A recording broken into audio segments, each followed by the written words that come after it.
Chers internautes, bonjour et bienvenue dans votre émission 4e de couverture.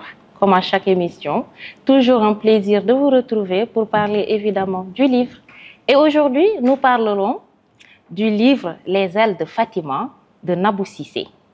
Un roman que j'ai le plaisir aujourd'hui de partager avec vous, bien sûr, avec son auteur. Bonjour Nabou Cissé et merci d'avoir répondu à notre invitation. Bonjour Moulé, merci à toi aussi de m'avoir invité.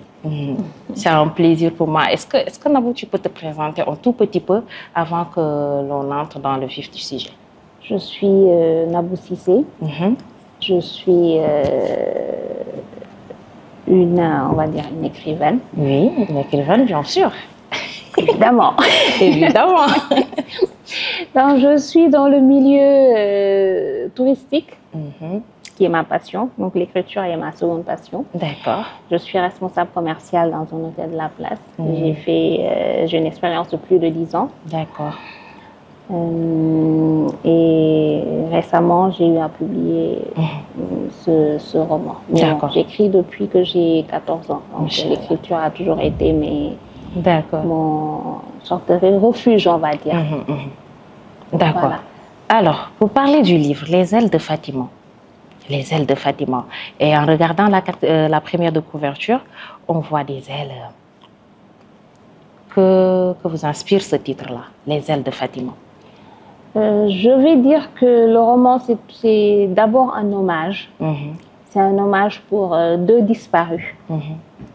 Le professeur Omar Ndao, qui était un dramaturge, un prof de lettres, qui a eu à corriger ce roman une première fois, qui m'a demandé d'y aller, mais bon, j'avais un petit blocage. Mais je pense que le déclic, c'est le décès de mon frère. C'est mon frère qui a fait le tableau. Qui a fait ce tableau. La dame. Oui. Magnifique au passage. La dame, merci beaucoup. Donc c'était un déclic. C'est un hommage pour ces deux disparus. Et c'est également, ça résume la fin du roman en fait. D'accord. Alors, pour parler du roman, la fin du roman, je dirais que c'est pratiquement le début du roman, en fait, le début d'une réflexion, parce que voilà, c'est le rôle vraiment d'un roman à la fin que cela nous inspire à penser à quelque chose, à développer une réflexion. Et donc, ici, la trame de l'histoire, c'est Fatima, une jeune femme qui est partagée entre deux parents divorcés et qui n'arrive plus à se situer, à s'identifier. Est-ce une conséquence du divorce par rapport aux enfants? Les enfants subissent beaucoup un certain déséquilibre. Les enfants issus de parents divorcés, on va dire. Ils subissent un déséquilibre, mais très profond. Ils essaient de cacher ça et tout. Mais ça se voit dans leur vie, dans leurs choix à faire, ça les impacte. Mais on va dire que c'est les conséquences du divorce. Et les enfants subissent ces conséquences malheureuses. D'accord. Est-ce qu'il y a-t-il une possibilité de réussir son divorce sans pour autant affecter ses enfants? Je pense qu'il faut mettre en avant les enfants. Donc les quiproquos qu'on peut avoir, les petits problèmes qu'on peut avoir, ça on peut les régler entre les parents, quoi. Mais que l'enfant soit au centre de tout, que son équilibre soit l'objectif même de garder cet enfant toujours équilibré. Mais bon, malheureusement, c'est pas ce qui se fait au Sénégal. Ouais, vraiment dommage. Oui. Il faudra vraiment revoir pour revoir les choses pour l'intérêt des enfants. Exactement. Donc, tout au long du livre, on voit que la protagoniste Fatima, elle a tendance à vouloir plaire à tout le monde.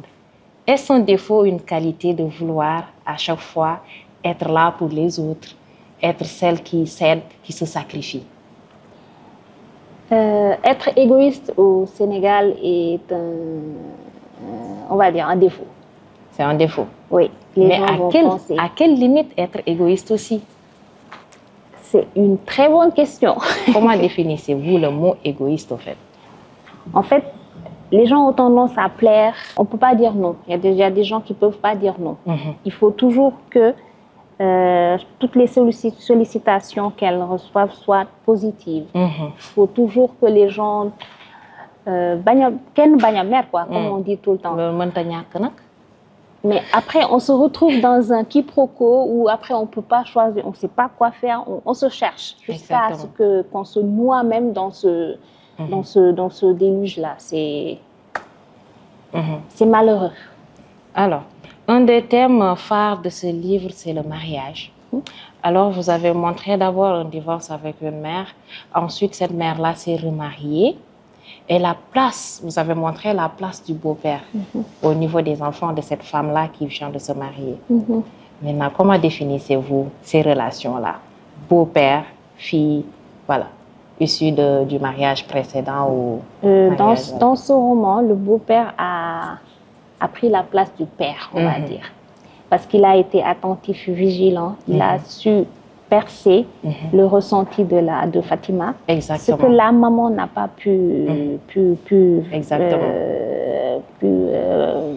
voir. Discerner, exactement. voir, oui. Bon, c'est pas tous les beaux-pères qui sont comme ça. Hein. Elle a eu la chance, Fatima, d'avoir un beau-père qui veut s'approcher d'elle, qui veut être avec elle et tout. Mais bon, elle fait un frein de temps en déjà, temps. Elle-même, elle montre que ce n'est pas son père. Exactement. Elle a limite. En ayant voulu qu'on l'aide, elle a automatiquement pensé à son père, alors que le beau-père, lui, il a semblé avoir été celui qui avait compris son mal-être. Mais elle n'a pas voulu se confier. Est-ce que donc il y aura réellement, ou bien il y a des cas où il y a une fusion réelle, où le beau-père peut prendre la place du père, ou aussi la fille peut accepter que le beau-père soit sa fille, son père plutôt? C'est des cas rares. Très rare. C'est très rare que surtout Fatima, surtout une fille. Vous savez, il y a toujours cette fusion-là entre une fille et son père. Exactement. Donc, si la place du père, c'est un beau-père qui a la place, donc il y a toujours... elle lui en veut un tout petit peu. Et pourtant, le beau-père, il est positif. Il a voulu venir vers elle pour comprendre un peu sa situation et tout, mais elle s'est un peu retenue. Mais c'est ça. Alors, comment qualifierez-vous les gens avec la personnalité de Fatima? Trop gentil et trop serviable. Donc, je pense que c'est ce qui l'a poussée même à faire ce choix.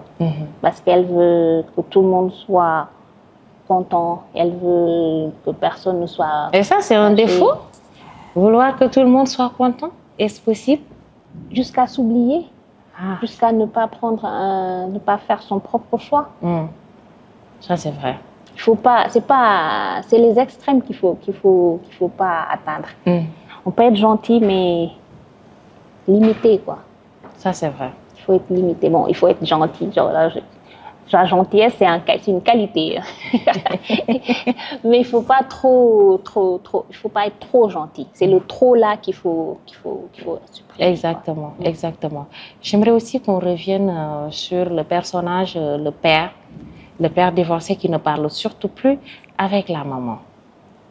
Qu'est-ce que vous avez à dire par rapport Tout à fait. à ce cas de figure-là? Moi, je me dis que du moment qu'il y a eu mariage, il y a eu un amour entre ces deux personnes.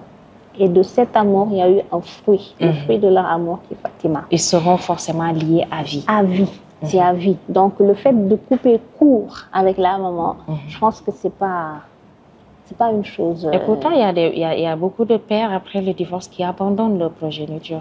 Qui abandonnent totalement et les enfants sont délaissés à la mère. Mais au Sénégal, on divorce sa femme et ses enfants.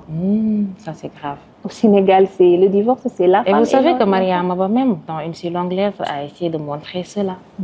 C'est exactement ça. Et c'est toujours d'actualité. C'est toujours d'actualité. Est-ce que ce n'est pas même pire? C'est clair que ça a empiré. Ça a empiré. Et pourquoi donc? Moi, je pense que la femme n'a pas le droit au mot. La femme ne doit pas demander le divorce.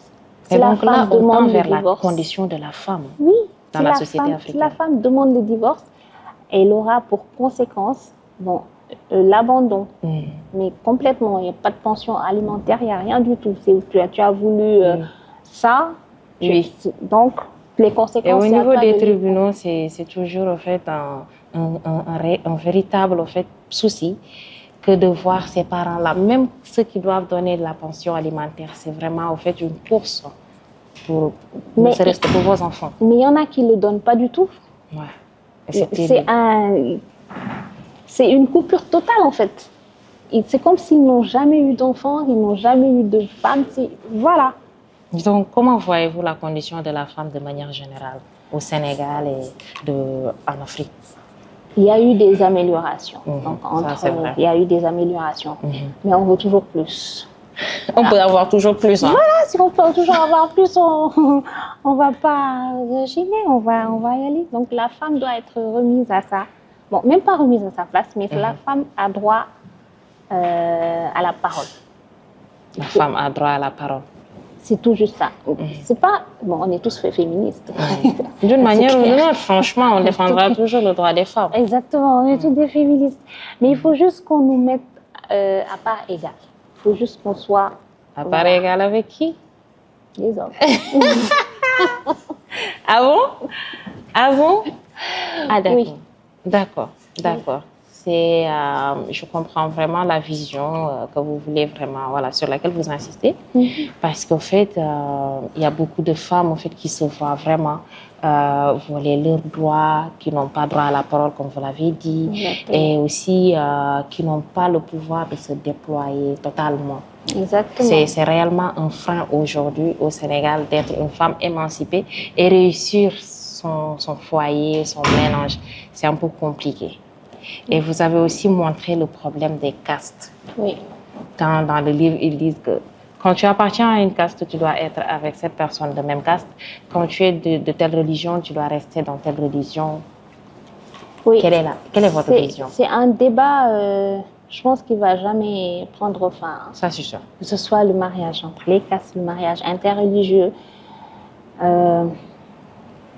Les gens qui vont forcer, par exemple pour les mariages castés, les gens qui vont forcer pour le mariage et tout, après, les conséquences, ce sera les enfants. C'est eux qui vont subir après.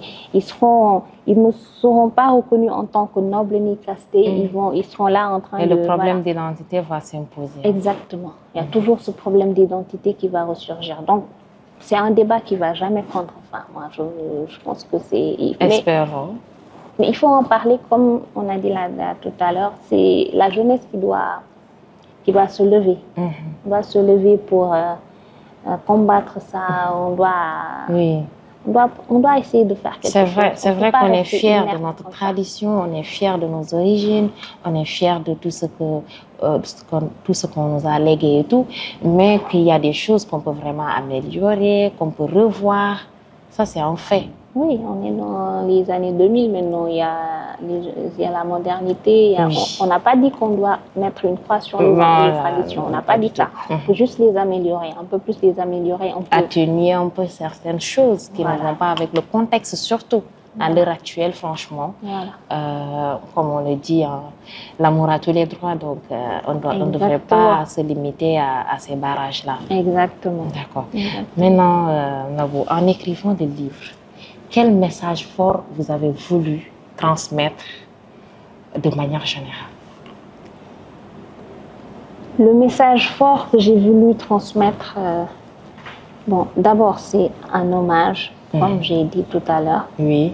Parce que c'est un déclic en fait. Comme je te l'ai dit tout à l'heure, j'ai commencé à écrire depuis mes 14 ans, donc j'ai une trentaine de romans à mon actif. Oui. Et là, c'est le décès de mon petit frère qui m'a poussé à publier ce roman. Mais le message fort, c'est le fait d'ouvrir un peu, on va dire que ce soit deux messages.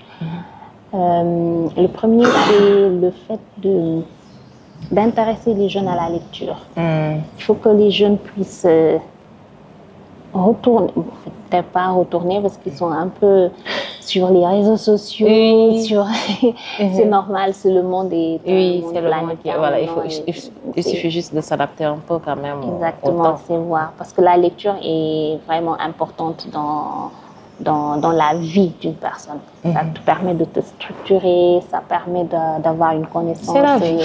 C'est la vie, en fait. Voilà. Donc ça, il faut impérativement le faire. Et montrer un peu ma vision des choses également. Parce que on peut on peut subir des choses, on peut avoir une certaine expérience et vouloir la partager avec les gens autour, vouloir en discuter, échanger, voilà, parce que c'est le cours normal des choses. D'accord, exactement, c'est ça. En tout cas, le message, il est très, très bien passé. On le sent, tout est bien expliqué, tout est bien explicite, la trame, voilà.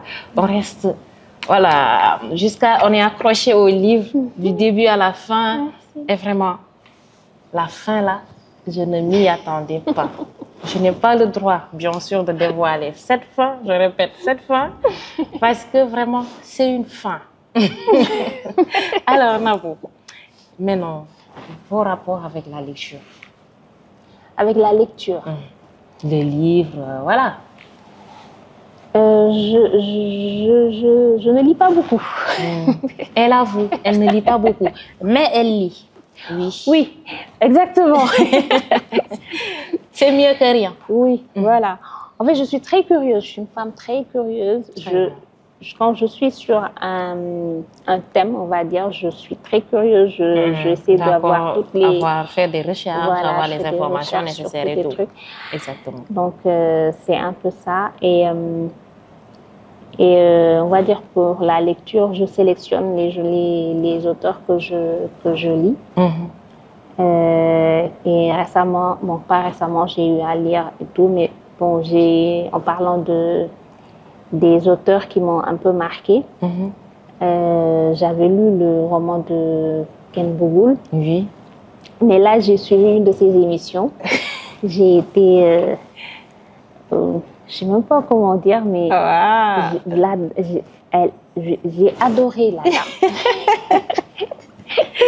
Ça, c'est un petit clin d'œil à Tata Ken Bougoul. Non, mais elle est authentique. C'est ça. Et elle a eu une expérience mais douloureuse. Vraiment, c'est ces genres de personnes-là qui peuvent... Exactement. Ces modèles, ces références, ces miroirs. Exactement. Sur lesquels on peut vraiment s'inspirer. On peut s'inspirer, on peut s'entourer. Tout à fait d'accord. C'est des modèles, quoi. On ne peut pas avoir des gens comme ça, de ce standing, et ne pas profiter d'eux. Franchement, c'est une icône, c'est une légende vivante de la littérature sénégalaise et de manière générale, en fait, la femme africaine. Exactement. Donc, je pense qu'il faut qu'on retourne vers ces personnes-là. Feu Mariama. Mais elle nous a laissé une si longue lettre. On peut reprendre ses romans, faire des ateliers comme tu fais. Oui, bien sûr. En parler un peu, découvrir ces femmes. Voilà quoi. Que ce soit des modèles. On a de grandes références. Hein. On a des femmes, en fait, sur qui vraiment on peut prendre comme point d'appui, comme support, modèle, tout ce que l'on veut, mais on a des références. Elles ont été des visionnaires en fait. Exactement. Elles ont su capter, nous exposer des faits qui n'étaient même pas encore... C'est ça en fait. Vous voyez, le livre est quelque chose qui voyage à travers le temps et l'espace et il se démode jamais. Exactement. Quand on parcourt une si longue lettre, on a l'impression qu'elle est là en ce moment et qu'elle est en train de peindre la société sénégalaise. Exactement. Ceci, ça veut dire que la société, elle n'avance pas, ou bien c'est le livre au fait qui retrace, qui capte au fait le temps et l'espace en même temps. Exactement. Tu en penses pas? Exactement. C'est en fait, moi je me dis que comme tu viens de dire, on a la chance d'avoir ces personnes-là, ces modèles-là. Il faut qu'on essaie de voir comment comment leur vie va impacter sur la jeunesse. Exactement. Parce qu'une jeunesse sans lecture, sans... Je ne sais pas où est-ce qu'on... Et donc, aujourd'hui, nos auteurs contemporains ont vraiment le devoir d'écrire sur quelque chose. En fait, moi, je me dis parfois que peut-être il y en a, ils n'écrivent pas sur ce qui peut intéresser les jeunes et tout. Il y a aussi cette limite-là. Et aussi la cible. écrire, oui, pour les jeunes, mais est-ce qu'on a essayé d'aller vers ces jeunes-là? Est-ce qu'ils Exactement. sont au courant surtout de l'existence de ces livres? Oui, il y a ça aussi, hein. Il y a un problème de communication, de marketing, de... Voilà. Il y a beaucoup de paramètres à revoir. À revoir, tout à fait. Oui. Tout à fait. Et beaucoup trop de paramètres à revoir. Donc, qu'est-ce que tu as à conseiller à nos internautes, à toutes ces personnes-là qui vont regarder cette vidéo, que ce soit par rapport au livre, par rapport à la lecture, voilà. Étant donné que je ne suis pas une grande liseuse, j'ai voulu faire un roman de moins de 100 pages. Comme ça, au moins... Très, voilà. Tu le lis, pas de casse-tête, pas à te dire oui. En français hyper simple, pas de mots compliqués et tout ça, pour attirer un peu la jeunesse à la lecture. Essayer de voir dans quelle mesure on peut les intéresser. Parce que je pense que pour les jeunes, il faut aller vers eux. On ne peut pas attendre qu'ils viennent vers nous. Ça, c'est sûr. On doit aller vers eux, essayer de voir comment les intéresser à la lecture, comment des concours, des ateliers. Surtout cela. Essayer de les intéresser, quoi, pour qu'ils puissent grandir avec cette... Une fibre de... Voilà, fibre de... Parce qu'avant, il y a ça aussi. Avant, il y avait des bibliothèques. Oui. Il y a des bibliothèques. Mais là, il n'y en a plus. Elles existent toujours, hein, sauf qu'elles sont désertées. Personne n'y va. Mais il faut trouver des moyens pour les attirer. Il faut qu'il y ait des activités pour que les jeunes y viennent. Oui. Ça, même, c'est sûr. Et même dans les librairies, faire un coin lecture. Oui. Même dans les librairies, un petit coin lecture où les gens ils viennent, ils prennent un roman, ils lisent un peu. Que ça soit un peu animé. Ça, ce sont de belles idées. Quand c'est pas animé, les jeunes ne viennent pas. Hein. Exactement. Ça, il faut qu'on puisse trouver des astuces, Voilà, moi je pense qu'il faut, il faut le faire. En tout cas, c'est vraiment ça. C'est de très très belles idées. Nous arrivons à la fin de cette émission. Et donc, si vous avez à donner votre mot de la fin, qu'est-ce que vous avez vraiment à nous dire? Je pense que je vais parler un peu du divorce au Sénégal. Que l'État se penche un peu sur les femmes divorcées. Sur les femmes divorcées. Sur le droit de garde, sur l'autorisation parentale, parce que je pense que c'est pas intéressant que la femme ait la garde de l'enfant et que quand elle veut voyager, par exemple, il faut l'autorisation du père qui est absent. Et parfois même, c'est un moyen de revanche sur la femme. Mais bien sûr. Il n'accepte pas seulement pour blesser la femme, pour l'atteindre. Et c'est ce qui est dommage. Oui, donc l'État doit être là. L'État doit nous suivre. Bon, c'est vrai qu'avec l'association des femmes juristes, elles sont là, elles essaient de... Des combats sont menés aussi. Ouais, les gens commencent à... Mais je pense qu'il faut un suivi. Il faut que les gens puissent aider un peu les femmes. Ça, c'est plus que nécessaire. C'est plus que nécessaire. C'est le cri de cœur de beaucoup, mais beaucoup de femmes. Mais beaucoup de femmes. En tout cas, très belle relance par rapport à cela, parce que c'est un fait qui intéresse toutes ces femmes qui vivent cette situation très complexe, très compliquée, qui n'ont pas le soutien des lois, qui n'ont pas aussi le soutien surtout de la société. Exactement. Surtout cela. Et c'est vraiment dommage. Oui, si on a à ouvrir ce genre de débat, on va pas arriver. Voilà, ça c'est sûr. Ça c'est sûr. Et malheureusement, comme on dit, toute chose a une fin. Nous arrivons au terme de cette émission. Ce fut un réel plaisir de m'être entretenue avec toi. Ce fut un réel plaisir, un vrai moment de partage. Magnifique livre, belle écriture, très belle histoire. Des thèmes très intéressants qui méritent réflexion, que ce soit le divorce, le mariage, le choix du mariage, le fait de vouloir plaire à tout le monde. Ce n'est plus une qualité, c'est un défaut que de s'oublier. Oui. Et pour terminer, n'oubliez pas qu'on se revoit